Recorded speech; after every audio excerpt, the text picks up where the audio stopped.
Ladies and gentlemen, no matter how strange things get here, they just get stranger. There is a national monument in Wyoming known as Devil's Tower.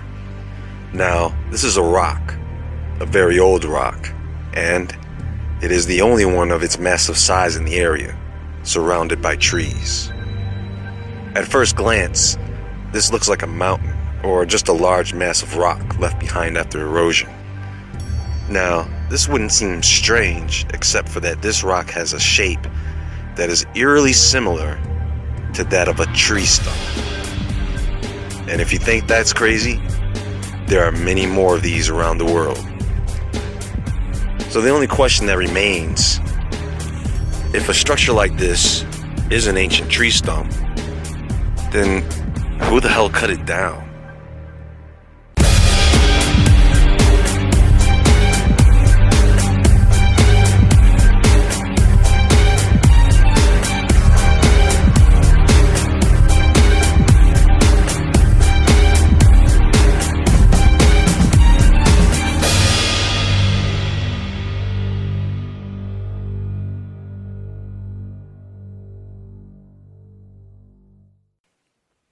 Now, I would say since the last World War, we've been living in an age of revelation.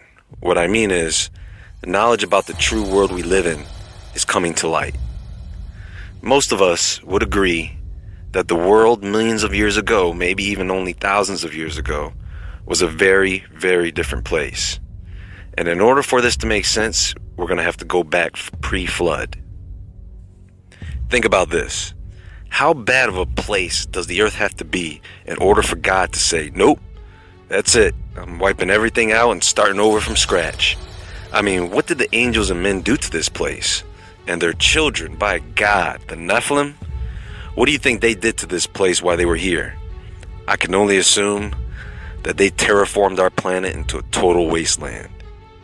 Now, I'm going to take you through some basic things so that I can build a case for what I'm about to present. First, what is soil? The Earth's soil is made up of unconsolidated minerals and organic matter, mixed with water and gases, compost.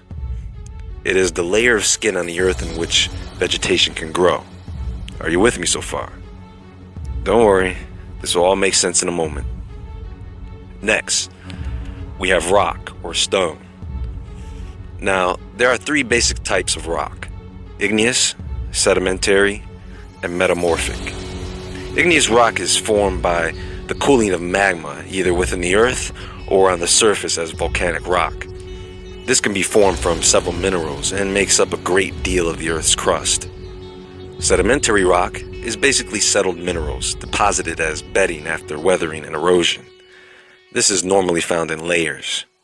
And metamorphic rock is pre-existing rock that has been heated up and compressed, giving the rock new characteristics specific to certain minerals once it cools. Now that is rock basics, which brings us to sand, which is not soil, but granules of rock that have been broken down by the elements, becoming what we know as the deserts, riverbeds, and beaches of the world. So let's look at our deserts. And here's a question you probably never thought of before. Are all the deserts of the earth the product of nature? In other words, we know that these tiny grains of sand in the desert come from small rocks and finally larger rocks. But there seems to be more sand than large rocks, which gives the impression that the desert sand was not left behind by the elements or eroded rock, but dumped there. Now, when I say dumped, I mean that the desert sand is the result of a rapid breakdown. If you look at a geographical map of the world and took all of the continents and pieced them together as one mass of land, then you can see that the major deserts of the world line up to form one large massive desert. Where did this desert come from? Well, let's say that before it was a desert, it was lush green land that was hit by a meteor. And this meteor cracked the landmass into several continents, forming a crater filled with water that we know to be the Gulf of Mexico. The surrounding desert is nothing more than the aftermath of a great explosion from the meteor impacting Earth. This is one possibility, but it can't account for every desert in the world. So, another possibility is that this desert sand was physically dumped by ancient beings. What beings? We don't know, but I'm sure you can guess.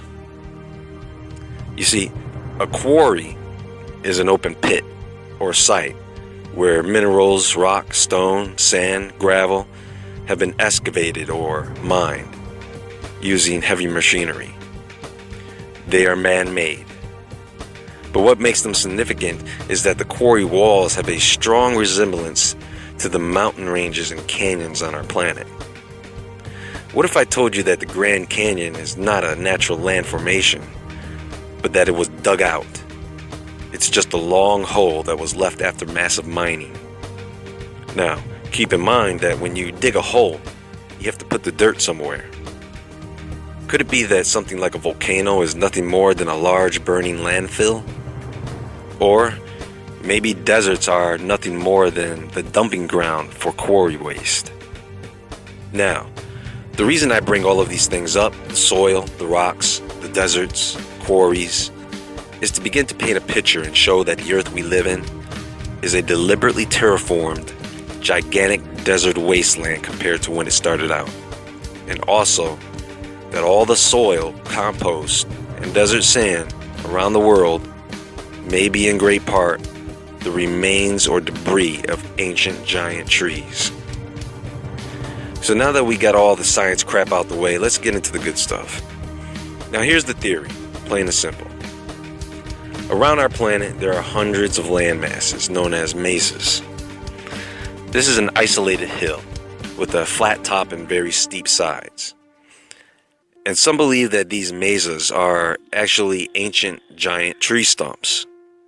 Why do they believe this? Because they look like giant tree stumps. Now, that's not too hard to believe given the size of the sequoias in California. One in particular, General Sherman, over 2,700 years old with a 25-foot base and 275-foot height. It is one of the oldest living trees in the world. So, even if the oldest tree in the world is over 5,000 years old, then what happened to the older trees? These mesas look like the remains of trees that have been cut down, not to mention the mountains, which look like trees that have been broken off at their base. Now, if you look at something like Devil's Tower, we're talking about a tree that would have been over 19,000 feet tall, and the circumference of its base is a little over a mile long. So, I'm just gonna go ahead and say it. If a giant or alien cut this tree down, what did they do with it? Where are the remains of the machinery or tools it took to cut such a massive tree down? And where's the rest of the tree? What did they use it for? Well, some believe that these gigantic trees were cut down, mined, and burned. So, the remains of those tree trunks and branches make up the rocks and stones we see today. And perhaps the ice caps. Imagine what type of world it must have been when these trees were still alive. I mean, these mountains and mesas do look as if they were grown instead of molded over time. Take a look at the geometrical patterns formed in these rocks, the hexagon.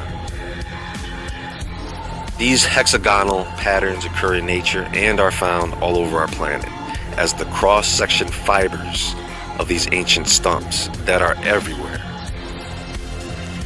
Giant's Causeway in Ireland. Is this structure carved by the elements or grown by the earth? What about the salt flats of Bolivia? Now, I'm not saying that this is the top of a giant tree stump, but again, we have this geometric pattern throughout the flats, as if someone had laid down tile. Look at Bell Rock in Arizona. Look at how these rocks line up as do the trees in the forest. Russia, Ethiopia, Venezuela, Canada, Italy, Argentina, Australia, Cape Town, Africa, the US. It's not hard to find these tree stumps hidden in plain sight, folks, once you realize that this theory could be a possible reality. Folks, this is a true mystery that I don't know if I want to keep digging into, but I will. So, consider this an introduction into a new area of research, and get excited as this newfound knowledge brings us just a bit closer to the truth.